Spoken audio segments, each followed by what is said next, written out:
بسم اللہ الرحمن الرحیم۔ السلام علیکم ویورز، ملکہ الزبتھ کا 8 تاریخ کو انتقال ہو گیا تھا، لیکن تدفین ابھی تک نہیں ہوئی۔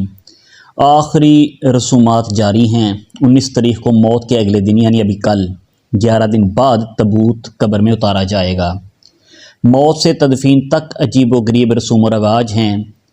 ویسٹ منسٹر ہال میں 4 روزہ دیدار، وہاں سے بکنگم پیلس روانگی، وہاں سے ویلنگٹن آرچ آمد، پھر سینٹ جارج چیپل تک سفر، وہاں دعائیہ تقریب، پھر شاہی والٹ میں اتارنے کے بعد تدفین، مخصوص تابوت جس پر سنہری چھڑی، گلوب پر نصب صلیب، ہر قدم عجیب شاہی پروٹوکول، چونٹی کی رفتار سے چلتی مخصوص گاڑیاں، حکومتی زعماء کی شرکت، اس دوران نئے بادشاہ کی تاج پوشی وغیرہ وغیرہ وغیرہ۔ اس سب پر کتنا خرچ آیا ہوگا معلوم ہے آپ کو؟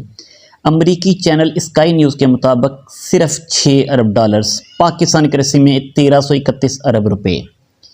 دنیا بھر سے جو لوگ جنازے میں شرکت کے لیے آئے، ان کے اخراجات ان کے اپنی جگہ۔ یہ معاملہ ابھی ختم بھی نہیں ہوا۔ رسوم کی بجا آوری کا سلسلہ مزید چلتا رہے گا، جس پر اٹھنے والے اخراجات الگ ہوں گے، لیکن اس سب کا آن جہانی ملکہ کی روح کو فائدہ کچھ بھی نہیں، بلکہ کسی بھی انسان کو تو کیا، کسی ذی روح کو بھی کوئی فائدہ نہیں۔ سراسر عقل کے خلاف فضولیات، بے جا اسراف، سرمایہ کا ضیاع، وہ بھی ایک ایسے وقت میں جب برطانوی معیشت سخت مشکلات کا شکار ہیں۔